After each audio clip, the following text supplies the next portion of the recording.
Chers amis, c'est une vidéo que j'avais hâte de vous proposer. Je crois qu'il est grand temps de se pencher sur le cas de Pascal Praud. Taisez-vous. En Non mais cet homme est ahurissant. porte-parole du gouvernement. Ce que vous venez de faire, c'est super. C'est l'un des journalistes français dont tout le monde parle, que l'on aime ou qu'on le déteste. C'est l'un des journalistes les plus en vue dans son émission L'heure des pros qui passe à 20h, à midi, à 10h, sur Europe 1, sur Gulli. Enfin, il est partout et il était justement grand temps d'en parler. Alors vous connaissez la guinguette. Avant d'attaquer les amis, n'hésitez pas à vous abonner à la chaîne YouTube de Juste Milieu. On a besoin de votre force. Give us some Actimel. N'hésitez pas aussi à mettre le pouce sur cette vidéo. Bien évidemment, on sait se tenir. Ouais, c'est marrant. Alors évidemment, Pascal Praud, on va retracer un petit peu son parcours, voir tout ce qu'il a fait avant d'en arriver là, d'être un petit peu le chef des audiences dans le monde médiatique, dans le monde de l'info en continu.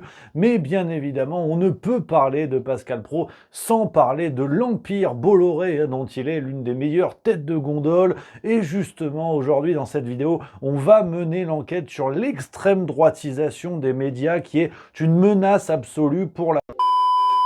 Non, je rigole, ça, on s'en branle. Enfin, je veux dire, on s'en branle. C'est pas plus grave que Pablo Pio-Vivien. Tu sais que sur tous les plateaux de France et de Navarre, finalement, la différence entre les deux, bon bah, ils ont des idées opposées, ils sont omniprésents, puis il y en a un qui a du poil aux pattes, quoi. Moi, je comprends pas où est le problème, en fait. Vraiment. Genre, on a... Non, évidemment, pour scruter le phénomène Pascal Praud, on va plutôt s'intéresser sur son côté parole du peuple, le journaliste qui ose dire les choses, sauf que c'est pas vraiment ça.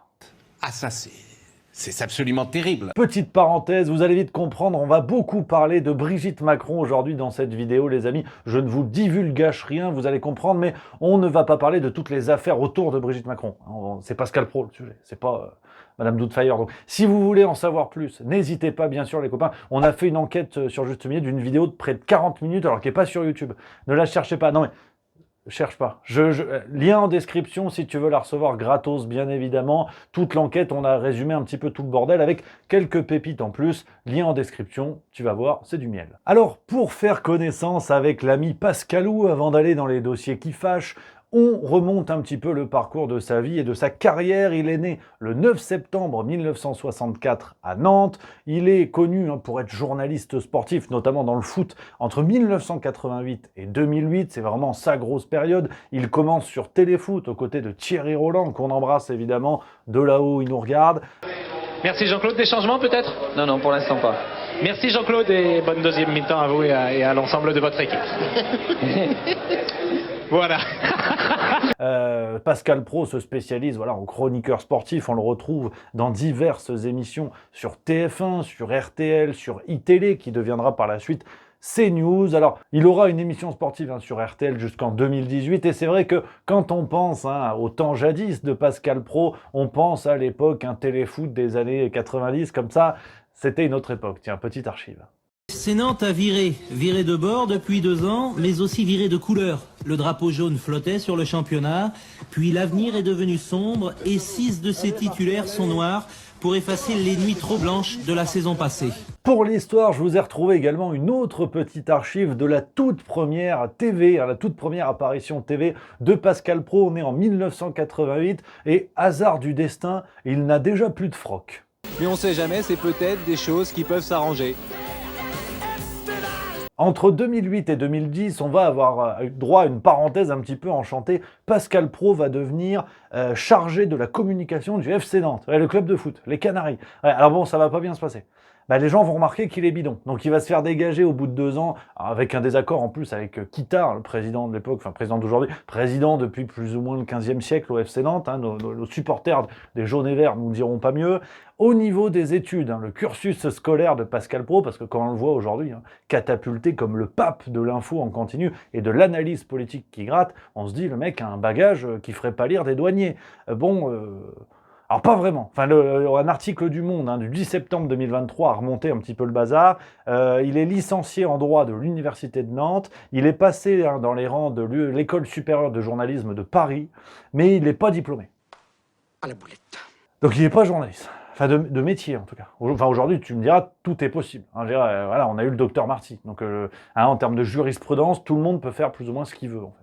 Et Pascal Praud va se muer en expert de l'actualité comme vous le connaissez aujourd'hui. Le premier virage est entamé autour de 2014 où il fait des chroniques sur RTL dans la rubrique Le Pro de l'info. Le jeu de mots moisi l'a suivi. Ils l'ont décliné sous toutes ses formes. En 2016, il commence à parler de la politique dans sa propre émission, L'heure des pros, qui apparaît à ce moment-là. En 2018, il va présenter Les auditeurs ont la parole sur RTL. Et puis, évidemment, et ça il faut quand même lui reconnaître ce mérite, ce que l'on voit très vite avec Pascal Praud, c'est que c'est un aimant à audience et que là où il passe, la concurrence trépasse. Et puis c'est vrai que Pascal Praud, c'est de belles audiences, on vient de le dire, mais aussi un style inimitable, des coups de gueule qui feraient passer François Cluzet pour la mère Teresa et quelques extraits des meilleurs coups de gueule de Pascal Praud, on se régale. Mais Caroline, mais Carrie, mais c'est insupportable enfin votre attitude. Mais enfin ça va pas. Mais c'est juste insupportable. Arrêtez. Pascal Praud, c'est aussi quand même une belle collection de parodies. Il y a de quoi faire, on ne distingue plus vraiment qui est quoi, mais voilà, on s'en rappelle celle-là il y a quelques mois en arrière, Malik Bentala, énorme, on se régale, très belle parodie. Vous dites n'importe quoi. Vous dites n'importe quoi. Il dit n'importe quoi. Il dit n'importe quoi. Alors, ça va commencer à gratter gentiment, parce que Pascal Praud, tout a été dit sur lui, ou presque. Tout le monde nous explique que c'est l'extrême droite, Zemmour, Hitler, la souplesse articulaire, enfin vraiment, tous les gros problèmes, c'est Pascal Praud. Alors, moi, vous connaissez la maison, je suis juste milieu, moi, donc peut-être un petit peu con aussi, mais je me suis dit, tiens, qu'est-ce que lui-même dit de lui-même, après tout? Qu'est-ce qu'il reconnaît comme positionnement? Bon, c'est pas beaucoup plus clair. Dans un article du Monde du 31 mai 2019, qui le qualifie, pour vous dire un petit peu le traitement médiatique généraliste, pour vous donner un petit peu l'ambiance, après on viendra sur ce que Pascal Praud dit sur lui-même, Le Monde le décrit comme macho, populiste, de droite, tenancier de café du commerce. Nouvel Obs du 24 juin 2024 parle de la diabolisation de la gauche et soutien explicite à l'extrême droite qui n'existe plus en France selon lui. Enfin voilà, pour vous, voilà, on est bon, c'est Hitler. Voilà, au moins c'est clair. De toute façon, c'est les grandes cases. C'est fastoche. Ça on le savait. Ça on le savait. Mais que dit Pascal Praud? Alors déjà, on a en mai 2022 un article de Midi Libre qui reprend une intervention de Pascal Praud à l'antenne où il reconnaissait la proximité de CNews avec les idées d'Éric Zemmour. À la campagne, Éric Zemmour, au départ, il devait faire 15%. Bon, finalement, il a fait moins qu'un yaourt sans matière grasse. Bon, voilà. CNews, en fait, bon, c'est Bolloré qui a poussé Zemmour. C'est facile, comme ça. Comme Macron à l'époque. Je veux dire, quand tu gères les médias, la finance, la politique, au Monopoly, tu peux commencer à mettre des hôtels. Bon, eux, ils mettent des présidents. Oui. Concernant Marine Le Pen, autre position de Pascal Praud, le 11 avril 2022, devant Bardella à l'antenne, Praud dit « C'est objectivement un miracle ce qu'elle a fait en 5 ans parce que personne n'aurait mis un centime après son débat d'il y a 5 ans. » Voilà, donc autre petite position. Et puis sinon, dans le Parisien du 25 novembre 2023, Pascal Praud avait déclaré « On me fait passer pour un réac alors que je suis plutôt anarchiste. » Bon, c'est peut-être mieux qu'on cherche pas comment il se décrit en fait. Mais c'est vrai que, pour avancer dans cette vidéo et commencer à aller là où ça gratte, Pascal Praud, beaucoup de personnes, peut-être vous, spectateurs, vous dites, ouais, c'est enfin quelqu'un qui dit ce que les gens pensent, enfin quelqu'un qui ose critiquer la Macronie. Et c'est vrai que ça, je peux pas vous donner tort. Pour préparer cette vidéo, j'ai regardé un petit peu, dans ses éditos qu'il fait en ouvrant l'émission L'heure des pros tous les jours, quasiment, il envoie des balles. Il envoie des balles sur Macron. Tiens, par exemple, pêle-mêle, sur les plus récents. On a eu quoi? Il parle d'un narcissisme pathologique le 3 juillet 2024. Il ne faut pas l'écouter le 24 juin 2024. C'est jamais de sa faute à Emmanuel Macron le 21 mars 2024. Le 17 janvier 2024, il nous disait Emmanuel Macron est monsieur je sais tout, monsieur réponse à tout. Le 24 juin 2024, il dit Emmanuel Macron n'était sans doute pas fait pour être président de la République. Le 25 juin 2024, il dit Emmanuel Macron agite les peurs comme un joueur de poker fait tapis, mais il n'a même pas une paire de 3 dans son jeu. Voilà un petit peu tout ce qu'on peut savoir, et moi, il faut que j'apprenne à lire. Mais on a eu la déclaration de trop. Ouais, si, alors il y en a plein, je pourrais en citer pendant 2 heures. Vous le savez comme moi, il envoie tout le temps les propos, les balles perdues et tout. Mais le 26 février 2024, il y en a une qui m'a un peu interpellé. Il y a une déclaration qui m'a gratté la gorge. Elle est restée en travers, entre 3 entrecôtes et 2 poulets rôtis. Parce que le 26 février 2024, Pascal Praud déclare « On ne peut pas échanger avec Emmanuel Macron, j'en ai la conviction. » Alors ça, c'est pas sûr. On ne peut pas échanger avec Emmanuel Macron. Moi, j'en ai la conviction.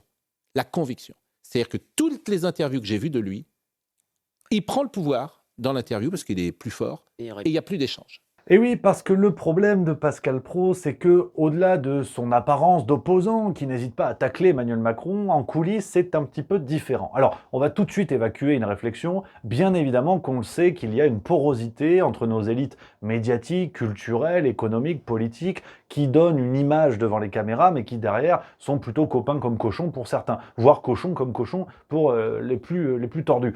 Non mais calmez-vous madame, ça va bien se passer. Mais c'est vrai que bon, une fois évacué ça, il y a à la limite ce qu'on peut comprendre, mais il y a aussi la mauvaise foi, voire le mensonge qu'on fait, en l'occurrence aux auditeurs, à ceux qui regardent la téloche, téléspectateurs. Et là, j'ai trouvé des trucs, moi je me dis, merde, est-ce qu'ils se foutent pas de notre gueule, Pascal ? Non mais je demande, tu vas voir, hein, notamment je me base sur un article du Monde du 6 mai 2021 qui avait fait une grosse enquête sur Pascal Praud et qui explique que le 15 octobre 2020, Pascal Praud a été reçu discrètement à l'Élysée pour un dîner en présence de Bruno Roger Petit, ancien conseiller mémoire d'Emmanuel Macron, Jonathan Guémas, autre conseiller de Macron, et également Florian Bachelier qui était député et ancien questeur de l'Assemblée nationale. Le questeur, c'est celui qui gère la banque au Monopoly. C'est celui qui gère le pognon de l'Assemblée. Donc c'est avec lui qu'il faut être copain, sincèrement. S'il y en a un à choisir, c'est lui. On apprend toujours dans cet article du Monde que ce joli quatuor aurait l'habitude de se retrouver régulièrement. Et là, Pascal Praud, il va manger à l'Élysée tranquillou bilou. Mais c'est pas tout, évidemment. Le 22 mars 2021, il a été reçu tour à tour à Matignon et à l'Assemblée nationale. Là encore assez discrètement, pour rencontrer des gens, notamment proches du pouvoir, proches d'Emmanuel Macron. Le 24 mars 2021, on peut lire, toujours dans l'article du Monde, Pascal Praud a ainsi passé plus de 2 heures dans le bureau de la directrice de la communication de Jean Castex, Mayada Boulos. Pourquoi faire ? Non, là, je vous interromps. Mais on monte en tension, parce que là, vous me dites, bon, Rémi, t'es mignon, mais ça, à la rigueur, bon, pourquoi pas que chacun aille à la gamelle, après tout, personne n'est parfait. Ah, ça va plus loin. Ah, là, on a un autre genre de gamelle, quand même. C'est toujours Le Monde, 26 mars 2021, qui révèle également que Pascal Praud aurait une relation amicale secrète avec Brigitte Macron. Eh oui, hein, on peut lire, Brigitte Macron a pris l'habitude de s'entretenir avec Pascal Praud, un de ses animateurs phares. Dans un autre article, on avait appris que Brigitte Macron avait l'habitude, hein, elle avait dit avoir l'habitude de faire sa gym en regardant Pascal Praud. Ah, ça dilate, hein. Ferme ta gueule. Et leur amitié, quand on cherche bien, quand on recoupe un petit peu les pièces du puzzle, il l'affiche plutôt ostensiblement dans un article de Voici, le 27 mai 2021, donc qui reprend les déclarations de Pascal Praud dans un interview de TV Mag, on a les sources qu'on mérite. Pascal Praud déclarait « Brigitte Macron est très à l'écoute de la société française. Il dit aussi « Elle est une voix, une oreille importante qui permet de faire remonter à son mari des choses que ses conseillers ne lui disent pas. » Merde. Alors forcément, hein, sur la première moitié de l'année 2021, les bruits se sont un peu multipliés parce que le but était de faire tomber Pascal Praud, qui n'était pas vraiment apprécié par le landerneau médiatique parisien, et ils ont essayé plein de choses. Et les arguments de sa proximité avec le pouvoir, forcément, c'est ce qui nuit. Quand on sait que l'audience de Pascal Praud est justement composée en grande partie de gens du peuple qui peuvent pas blairer Macron, si on apprend que leur représentant va bouffer dans la gamelle de Macron, ça fait mauvais genre, tu vois. Et il y a eu une contre-attaque médiatique à ce moment-là. Si, il y a Gala qui a fait un article le 15 septembre 2021, qui relate les propos d'un proche du présentateur, je sais pas qui c'est, et qui déclare « C'est de l'ordre du fantasme. Il a pu saluer une fois le président, mais il n'a aucun rapport direct avec lui. » Pascal Praud lui-même, en juin 2021, dans Le Parisien, déclarait « Vous croyez que je suis en ligne directe avec lui ? C'est de l'ordre du fantasme. » Ouais, c'est exactement la même phrase. C'est le hasard, hein. Ou alors c'est un élément de langage, je sais pas. Et on a une autre histoire dingue pour vous dire qu'on a tous ces éléments de proximité et que ça va plus loin qu'un dîner par-ci par-là. C'est un article du Monde du 6 mai 2021, cette fois, qui relate un épisode dingue. C'est lunaire. Je vous lis, comme l'écrit Le Monde, on est à l'époque où Sibeth Ndiaye est porte-parole du gouvernement. La belle époque. Je vous lis. Sibeth Ndiaye passe une soufflante aux conseillers réunis autour du président. Quel est l'imbécile qui a envoyé un message à Pascal Praud sur la prime de 100 € aux travailleurs payés au SMIC? Il vient de citer l'Élysée en pleine émission. C'est moi. C'était alors dénoncé Rigolard, le président en personne. Oui, parce qu'en fait, bon, ils se sont jamais rencontrés, je sais pas quoi et tout, mais le président, il envoie des SMS comme ça en pleine émission à Pascal Praud. Ouais. Et il est rigolard. Mais pas ça! Pas ça! Pas ça!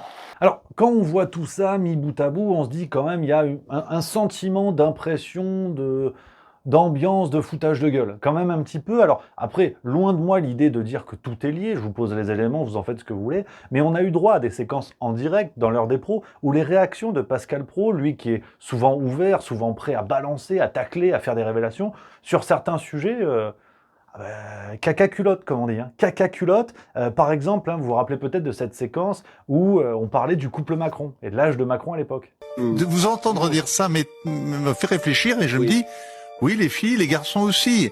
Un garçon de 14-15 ans et une femme de 39-40 ans ne sont pas dans un rapport très égalitaire. C'est vrai. Oui. Alors, je n'ai pas du tout honte de vous l'avoir chuchoté, puisque je vous le dis, à haute voix, et je vous laisse le méditer. Ce que vous dites, oui.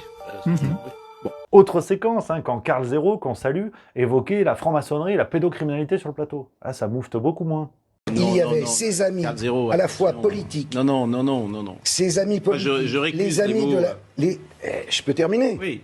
Il y avait ses amis politiques, il y avait les amis de sa même loge maçonnique qu'il avait lâchés et qui, eux, ont pu continuer leurs sales petites affaires. Et tout le monde, maintenant, commence à le comprendre. Alors, les amis, on arrive au moment de l'analyse. On a beaucoup d'éléments, on a un puzzle qui est construit, qui pourrait dire certaines choses ou pas, mais finalement, que faut-il en penser? En tout cas, à mon avis, et libre à vous d'avoir d'autres analyses, et n'hésitez pas à les partager en commentaire, bien évidemment.